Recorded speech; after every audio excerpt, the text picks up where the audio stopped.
agora que nós já falamos muito sobre a família natural, vamos falar agora sobre a doença, a ideologia de gênero, tá? Os princípios da ideologia de gênero. Não existe um homem natural, nem uma mulher natural. Todo ser humano nasce sexualmente neutro. A sociedade é que constrói os papéis masculinos ou femininos. Gêneros são papéis socialmente construídos. A palavra papel indica bem que nós estamos no palco de um teatro e cada um exerce o papel que quer. Não é assim. Nós não exercemos um papel, nós temos uma função e uma missão. É coisa diferente. O nosso corpo não é apenas um instrumento para a apresentação de uma peça teatral. Nosso corpo é constitutivo da nossa pessoa. Nós temos que viver segundo ele, segundo o corpo e segundo a alma.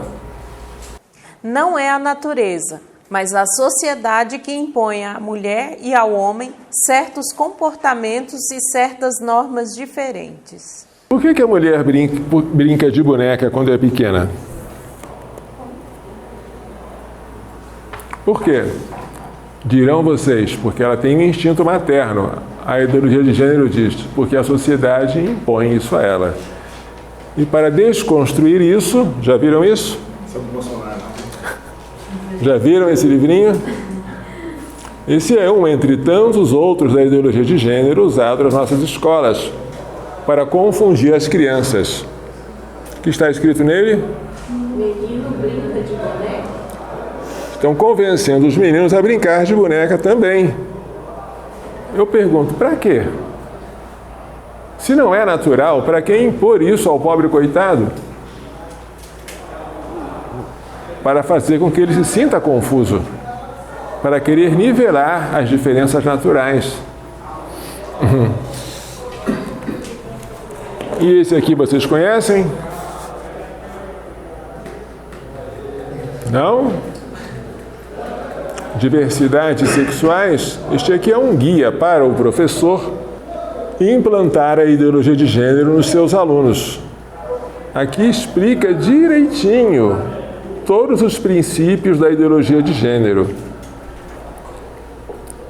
Diversidades sexuais inclui tudo que vocês possam imaginar, desde o homossexualismo, o travestismo, o bissexualismo,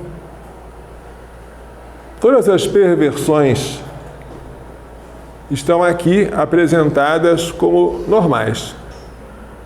Coisas normais a serem respeitadas. E quem não respeita é intolerante.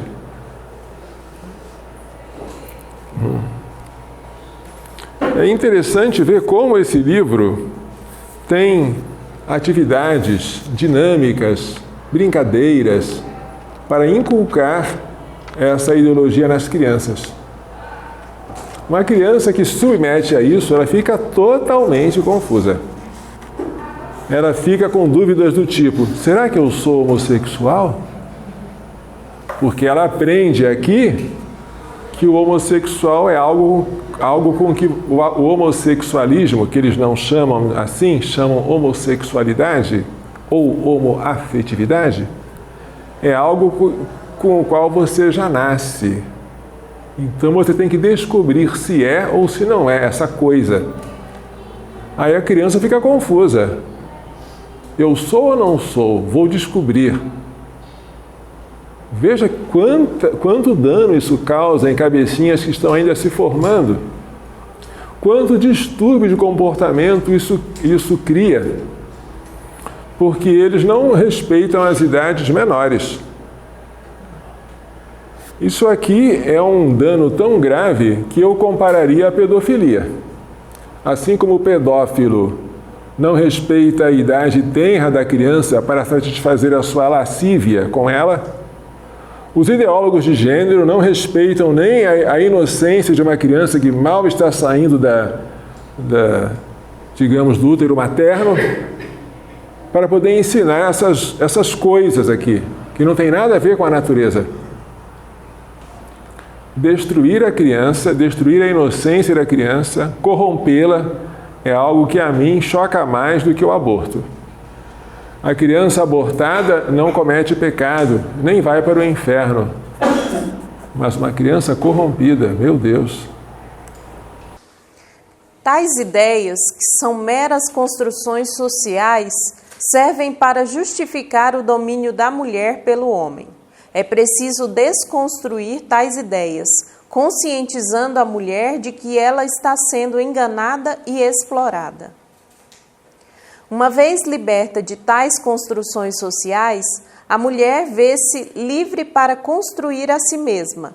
Pode livremente optar por ser lésbica, por não ser mãe ou por matar o filho concebido, interromper a gravidez. Eu estou falando uma linguagem muito dura. Matar o filho concebido é politicamente incorreto. Usa-se interromper a gravidez. Não se usa também destruir, mas desconstruir é o vocabulário de gênero. Conhecem esses jovens aqui? Friedrich Engels e Karl Marx, amigos inseparáveis. Esse livro, A Origem da Família, da Propriedade Privada e do Estado, é um livro célebre que não pode faltar em nenhuma biblioteca de um ideólogo de gênero, porque aqui está o nascedouro, a origem de tudo aquilo que eles defendem.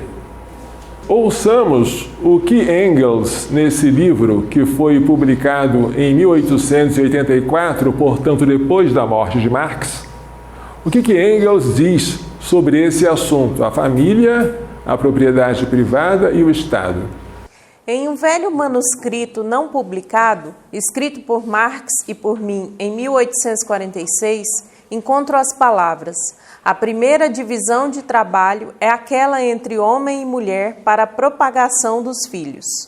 E hoje posso acrescentar: a primeira oposição de classe que aparece na história coincide com o desenvolvimento do antagonismo entre homem e mulher unidos em matrimônio monogâmico.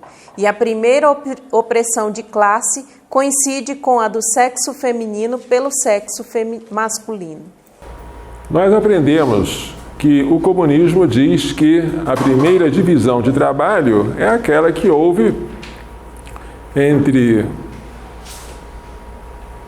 senhores e escravos, depois entre burgueses e proletários.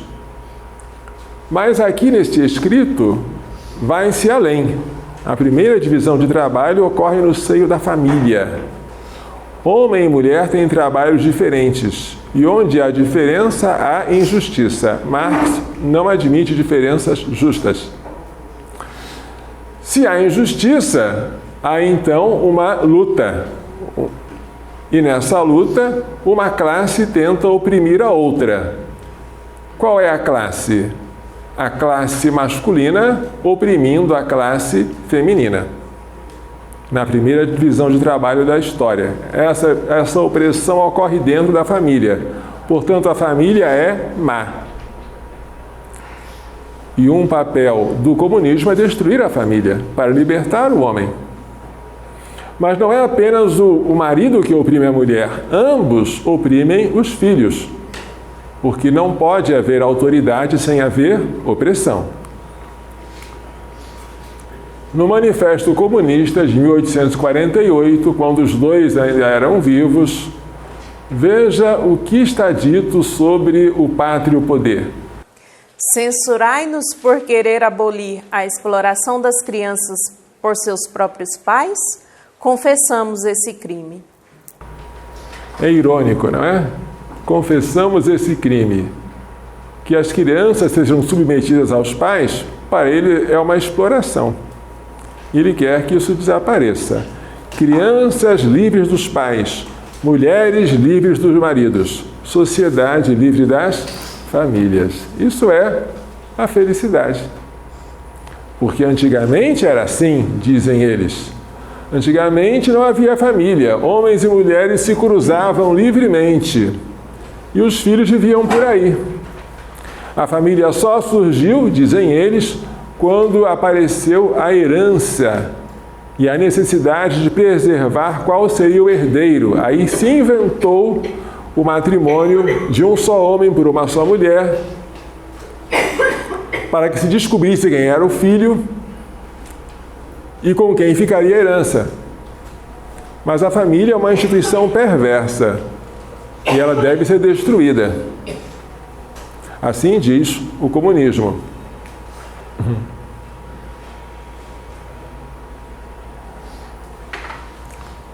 Segundo a doutrina marxista, deve haver uma revolução. Os operários não devem se contentar com aumento de salários ou melhorias de condições de trabalho. Isso é só para enganá-los. Operários têm que fazer uma revolução para tomar o poder e instaurar um período que se chama ditadura do proletariado. Os operários têm que se apropriar dos meios de produção que atualmente estão em poder da burguesia. E depois de eles se apropriarem desses meios e instaurarem a provisória ditadura do proletariado, vai haver uma sociedade sem classes, sem patrões, sem operários, onde tudo será de todos, será o comunismo.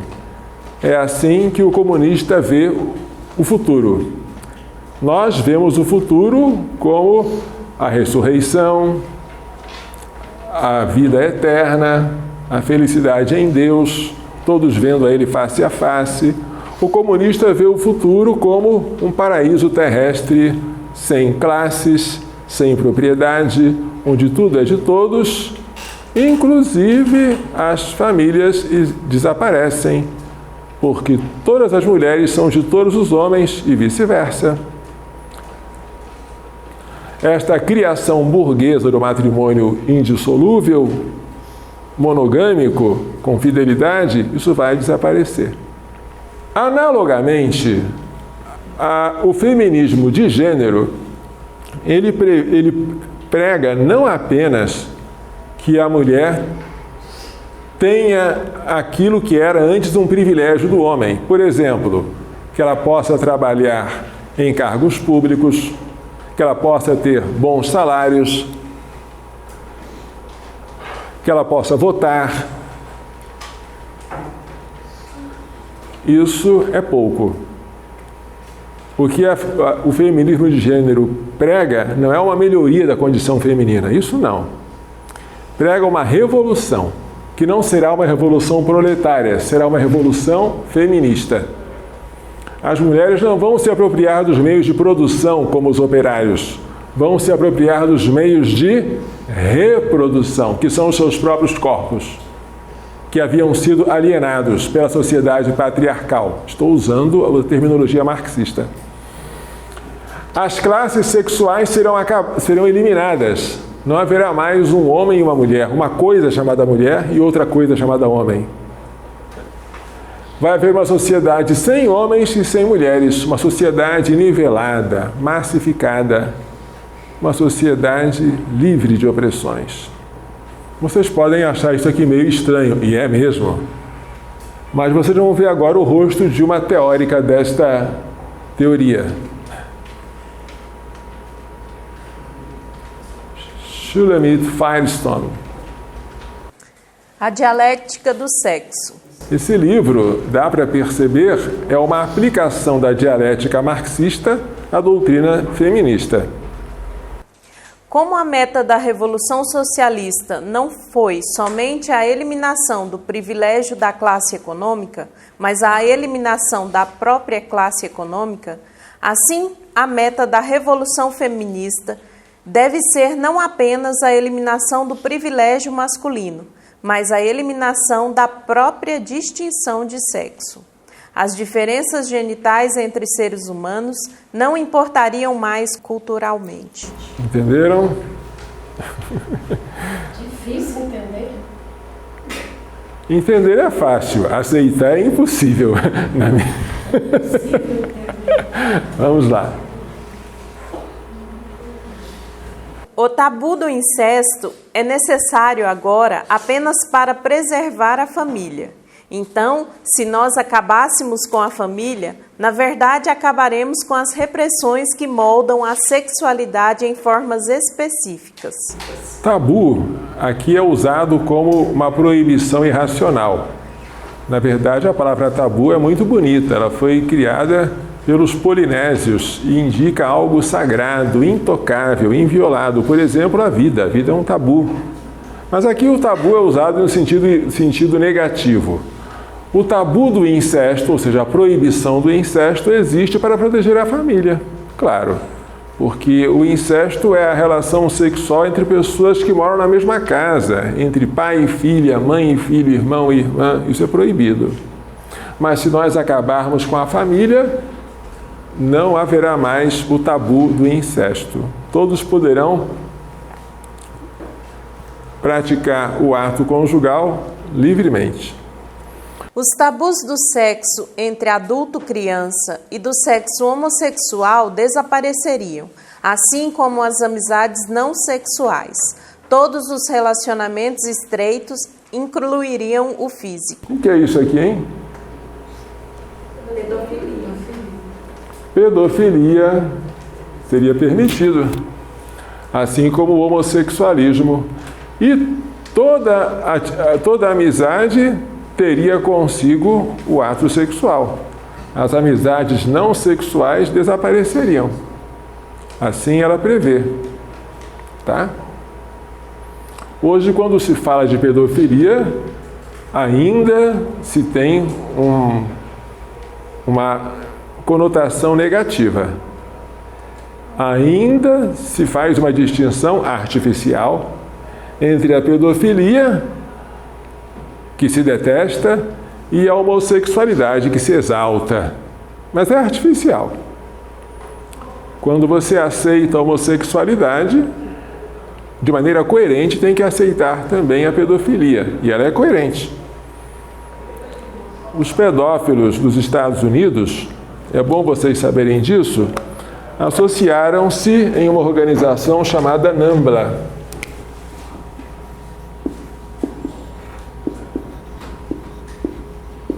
NAMBLA quer dizer North American Man and Boy Love Association, Associação Norte-Americana de Amor Homem-Menino.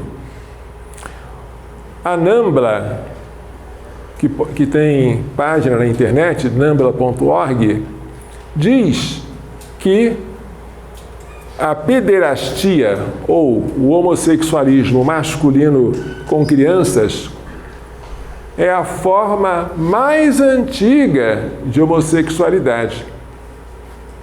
E eles argumentam, se nós podemos praticar tais atos entre homens e homens, por que não entre homens e meninos?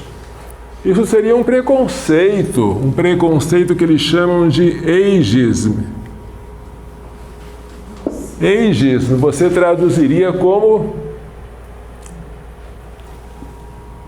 idadismo. É o preconceito de idade. Ou então etarismo. Você permitir para alguns o que é proibido em outras idades. Porque você pode praticar tais atos entre dois adultos do mesmo sexo e não entre um adulto e um menino. É o que eles advogam. É bom saber que a NAMBLA, por muito tempo, esteve dentro da ILGA. ILGA é International Lesbian and Gay Association, Associação Internacional de Lésbicas e Gays. Depois, por motivos políticos e estratégicos, a NAMBLA se retirou da ILGA. E a ILGA passou a dizer que combate a pedofilia. Mas isso é ridículo. É ridículo. Quem defende uma coisa tem que defender a outra também. E qualquer separação é artificial. Esta moça aqui, ela é coerente. Você pode não concordar com ela, como eu não concordo, mas ela é coerente. Ela vai até as últimas consequências da sua ideologia. Shulamit Firestone. Note-se que o livro dela, de 1970, é anterior ao livro de Judith Butler, de 1990, que é Gender Trouble, o problema de gênero. É anterior, mas esse livro é muito mais explícito, muito mais cru, e ele contém tudo aquilo, e contém em germe aquilo que a sua sucessora, né, Judith Butler, iria expor na sua obra de 1990.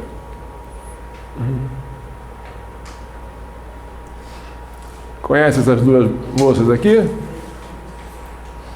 Essa aqui é Simone de Beauvoir, que foi mulher de Jean-Paul Sartre. Eu disse mulher porque ela não era esposa, né? Convivia com ele. Mas Jean-Paul Sartre era um filósofo existencialista francês, ateu.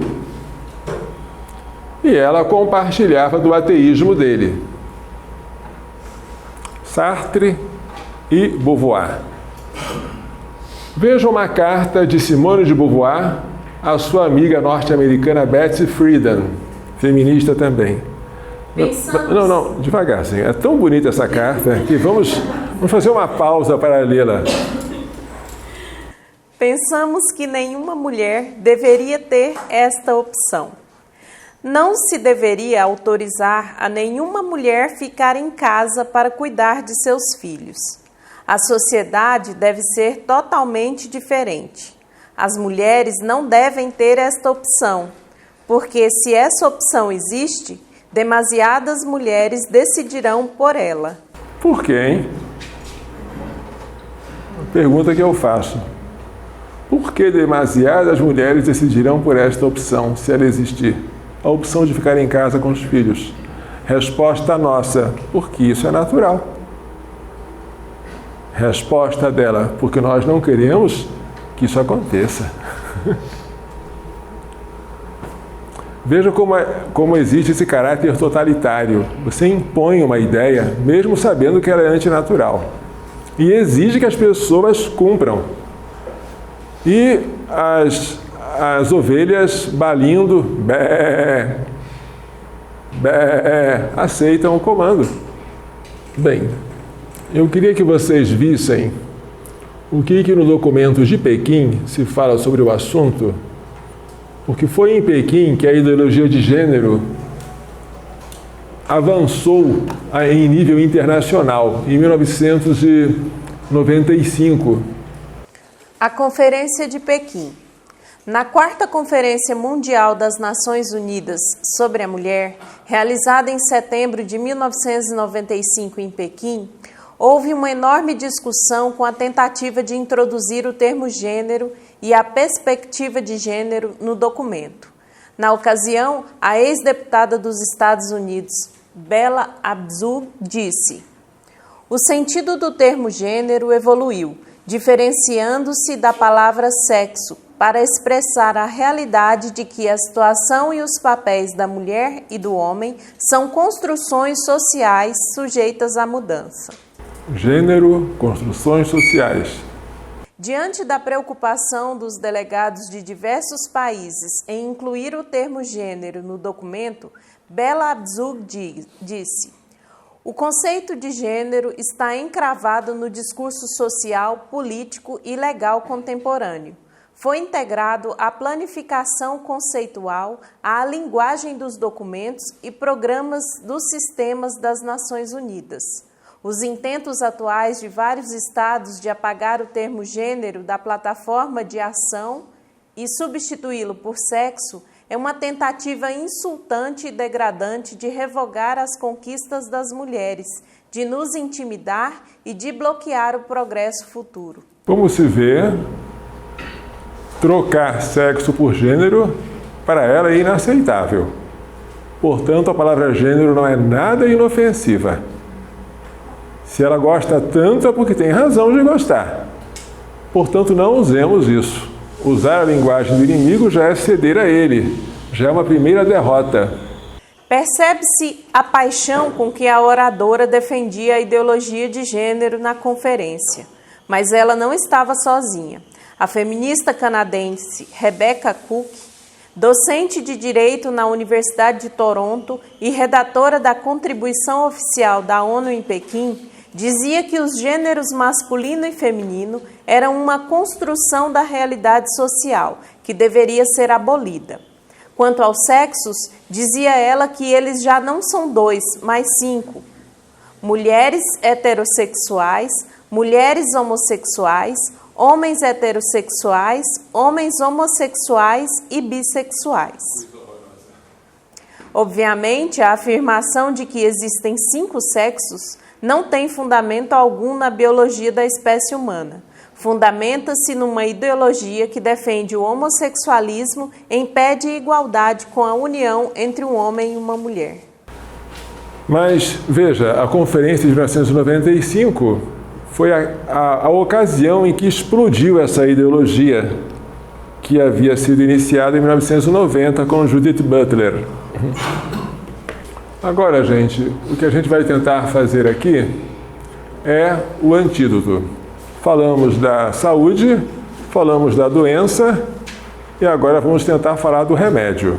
Como curar essa doença que é a ideologia de gênero. Vocábulos como gênero, homofobia, orientação sexual não devem ser usados a não ser entre aspas, quando for necessário fazer uma citação. Se você usa à toa e sem usar aspas, você está se rendendo ao inimigo. As palavras não são inocentes, elas são armas. E quem as inventou sabe para que servem, e você não sabe.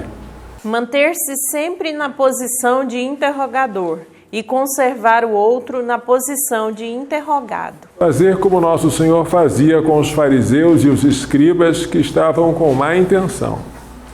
É lícito pagar o tributo a César? Jesus não respondeu nem sim nem não. O que ele fez? Mostre-me a moeda do tributo. E fez uma outra pergunta. De quem é este rosto e esta inscrição? De César. Agora ele respondeu. Dai a César o que é de César e a Deus o que é de Deus. Mestre, a lei de Moisés nos manda apedrejar mulheres como esta, que foi apanhada em flagrante adultério. O que devemos fazer? Jesus não respondeu dizendo apedrejem ou não apedrejem. O que ele falou? Escreveu alguma coisa na terra, não sabemos o que era. E depois, como insistissem com ele, atire a primeira pedra quem não tiver pecado. Aí eles foram saindo, a começar pelos mais velhos, um por um. E a mulher ficou sozinha no meio. Ninguém te condenou? Ninguém, Senhor. Também eu não te condeno. Vai e não tornes mais a pecar. Ele usou da misericórdia, sem, porém, esconder o pecado e sem aprovar o pecado, porque mandou que ela não pecasse mais. Isso a gente tem que fazer quando tiver que dialogar com pessoas de má fé. Manter o interlocutor na posição de interrogado e manter-se na posição de interrogador. Vou dar alguns exemplos e contra-exemplos. Veja esta pergunta. Você é a favor da homofobia? Resposta errada. Sou contra. Resposta errada. Sou a favor. Por quê? Porque você está respondendo algo relativo a uma palavra que você não criou e você não sabe para que serve. Qual é a resposta certa? Devolver a pergunta ao interlocutor. Você quer dizer se eu sou a favor do homossexualismo? Agora você se conservou na posição de interrogador, não se fez de interrogado.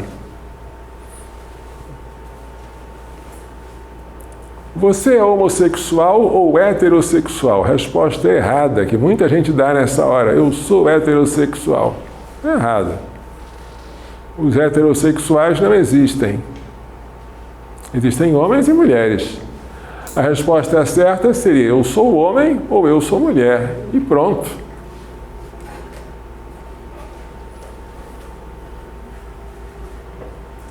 Você é a favor da discriminação aos homossexuais? Resposta errada. Sou contra.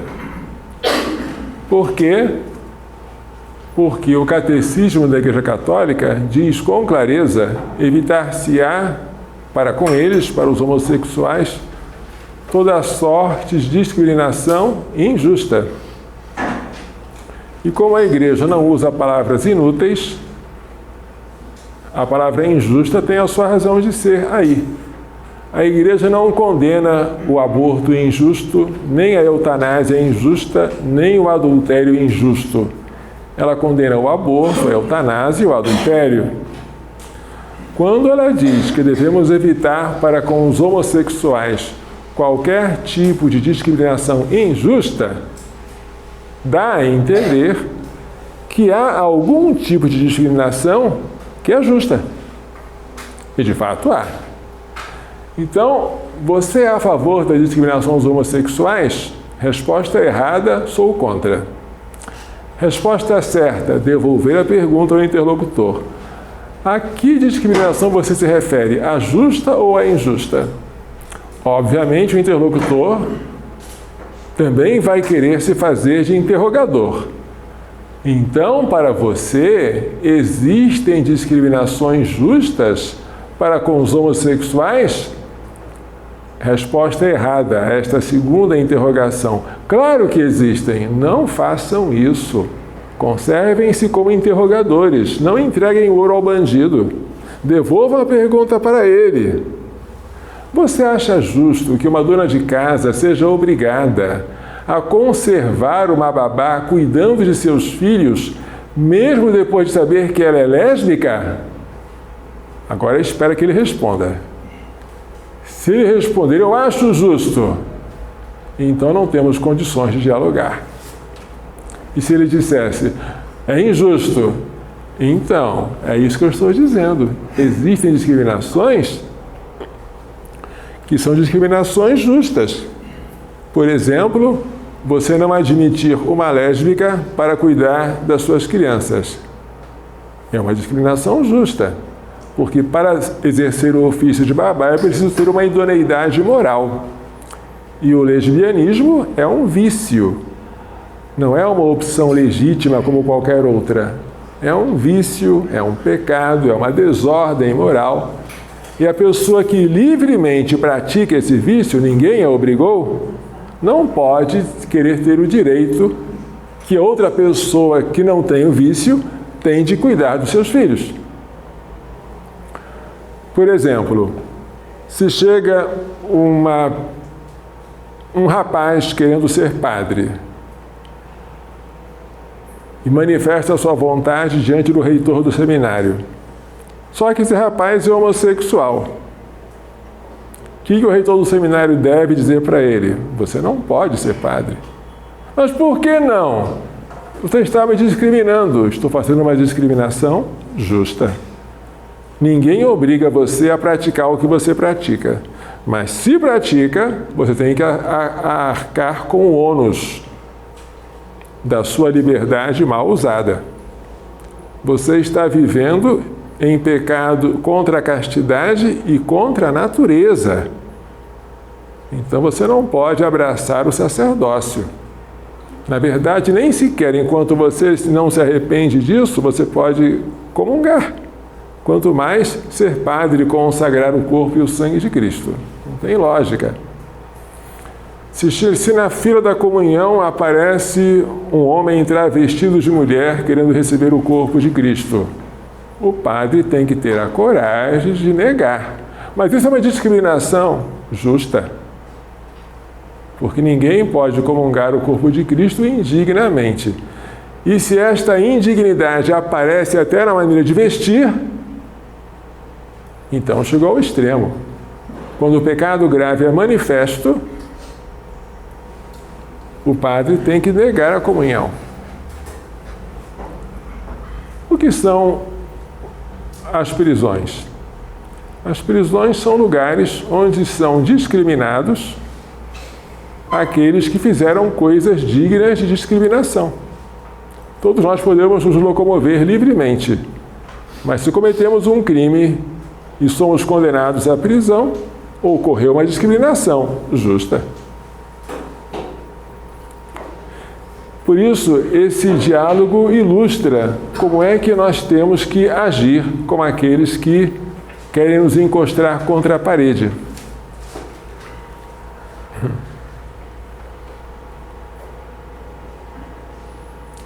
Quando o Papa Bento XVI esteve no Brasil, em 2007, no dia 13 de maio,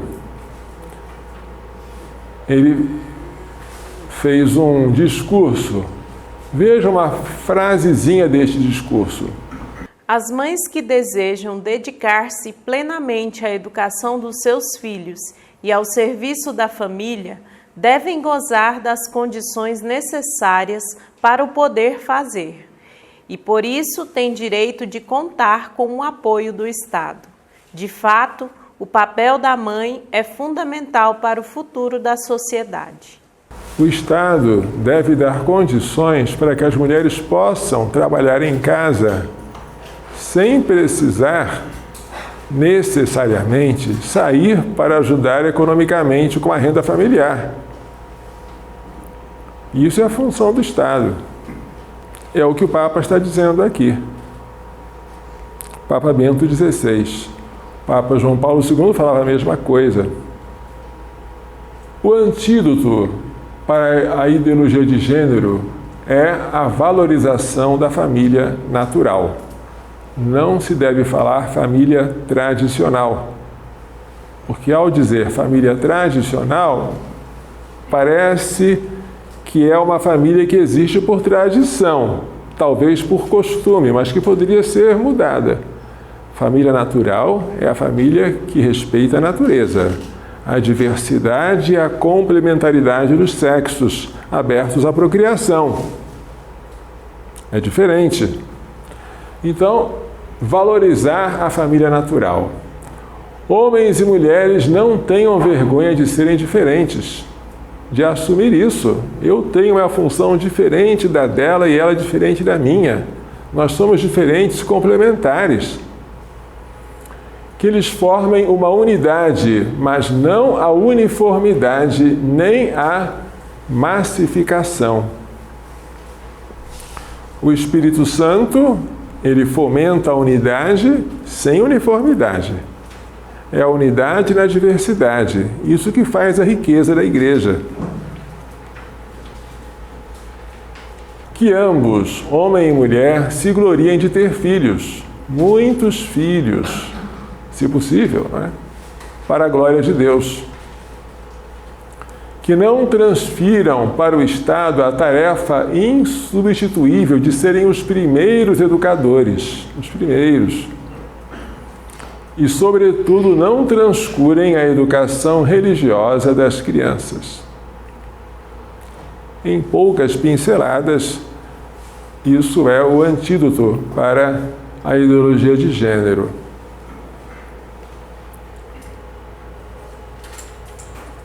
Coração Imaculado de Maria, livrai-nos da maldição do aborto. Vamos agora, eu queria que alguém, não sei se tem alguma adolescente aqui. São 6 da manhã. O despertador não para de tocar e não tenho forças nem para jogá-lo contra a parede. Estou exausta, não queria ter de ir trabalhar hoje. Quero ficar em casa cozinhando, escutando música, cantando, etc. Se tivesse um cachorro, passearia com ele pelos arredores. Tudo, menos sair da cama, engatar a primeira e pôr o cérebro para funcionar. Gostaria de saber quem foi a bruxa feminista que teve a infeliz ideia de reivindicar os direitos da mulher e por que fez isso com a gente que nasceu depois dela. Estava tudo tão bem no tempo das nossas avós. Elas passavam o dia todo bordando, trocando receitas com suas amigas, passando entre elas segredos de temperos, truques e remédios caseiros, lendo bons livros das bibliotecas de seus maridos, decorando a casa, podando árvores, plantando flores, colhendo legumes das hortas e educando seus filhos. A vida era um grande curso de artesanato, medicina alternativa e cozinha. Até que veio uma fulaninha qualquer que não gostava do serviço doméstico e contamina várias outras revoltadas com ideias esquisitas sobre vamos conquistar nosso espaço. Que espaço que nada! Já tínhamos a casa inteirinha, o bairro todo, um mundo a nossos pés. Tínhamos o domínio completo sobre os homens. Eles dependiam da gente para comer, vestir e até se exibirem para seus amigos. Que raios de direito quiseram dar para a gente? Agora eles estão confusos, não sabem que papel desempenham na sociedade. Fogem da gente como o diabo da cruz. Essa piada, essa gracinha, acabou enchendo a gente de deveres e, o pior de tudo, acabou jogando a gente dentro do calabouço, da solteirice aguda. Antigamente, os casamentos duravam para sempre. Por que, me digam, por que um sexo que tinha tudo de bom, que só precisava ser frágil e se deixar guiar pela vida, começou a competir com os machos? Olhem o tamanho dos bíceps deles e olhem o tamanho dos nossos. Já estava escrito, isso não ia terminar bem. Não aguento mais ser obrigada a esse ritual diário de estar magra como uma vassoura, mas com os seios e o traseiro duros, tendo que me matar na academia, além de morrer de fome. Passar hidratantes, antirrugas e outras armas para não ser vencida pela velhice. Me maquiar perfeitamente pela manhã, da testa ao decote. Ter o cabelo impecável e não bobear com a tintura, pois cabelo branco é pior que a lepra.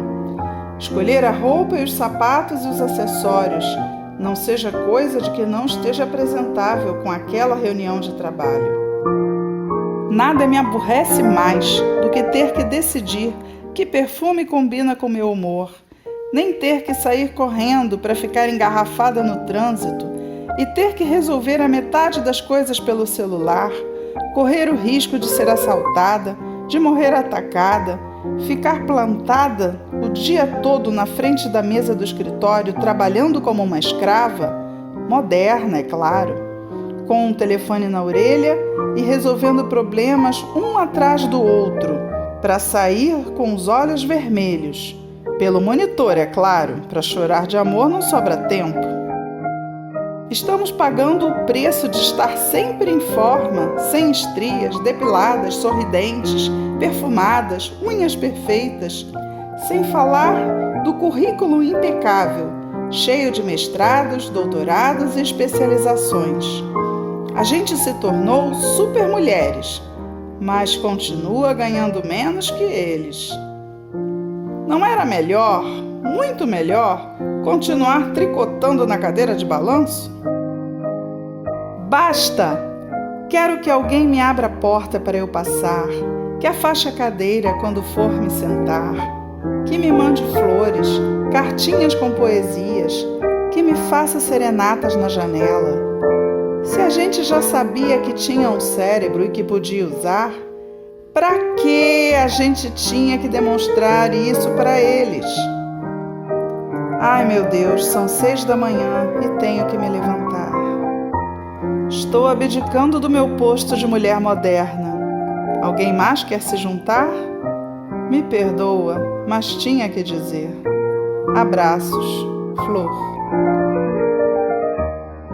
O original era em espanhol. Alguém traduziu para o português.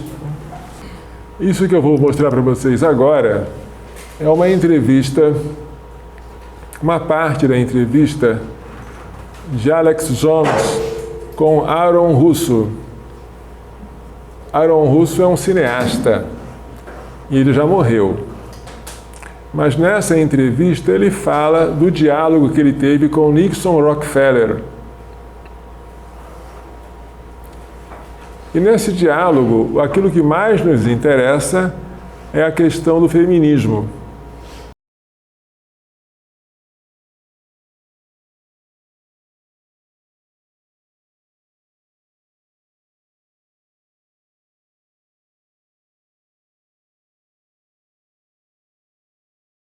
The ultimate goal that these people have in mind is the goal to create a one world government run by the banking industry, run by the bankers, and they're doing it in sections. The European currency, the euro, and the European Constitution is one part of it. Now they're trying to do it in America with the North American Union, right? And they want to create a new currency called the Amero, right? And the whole agenda is to create a one world government where everybody has an RFID chip implanted in them.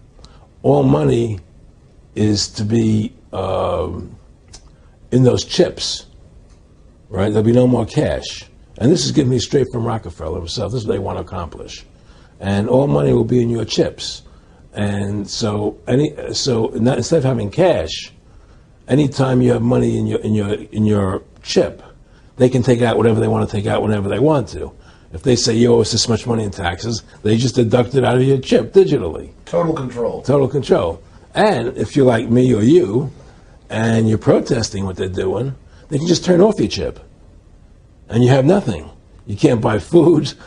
You can't do anything. It's total control of the people. And that chip's connected to a database that has your purchasing records, what you do, what Everything. you sell. Everything is in there, you know?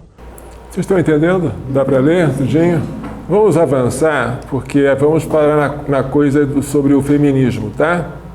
Bem, vamos ver essa parte que nos interessa muito. Things they told me was that he was at the house one night and we were talking and he started laughing. He said, "Aaron, what do you think women's liberation was about?" Entenderam? I had pretty conventional thinking about it at that point. I said, I think it's about women having the right to work, getting equal pay with men, just like they won the right to vote, you know? And he started to laugh. He said, "You're an idiot." And I said, "Why am I an idiot?" He said, let me tell you what that was about. Preste atenção à resposta dele. Para que serve a liberação da mulher? The Rockefellers funded that. We funded Women's Lib, you know? And we're the ones who got all over the newspapers and television, the Rockefeller Foundation. He says, and you want to know why? He says, there were two primary reasons. Quem adivinha quais são essas duas razões para liberar a mulher? We couldn't tax half the population before Women's Lib. Certo? Se a mulher passa a trabalhar fora, ela passa a ser uma fonte de arrecadação de impostos, tá? Então, essa é uma primeira razão. And the second reason was, now we get the kids in school at an early age. We can indoctrinate the kids how to think. It breaks up their family. The kids start looking at the state as the family, as the school, as the officials, as their family, not as the parents teaching them.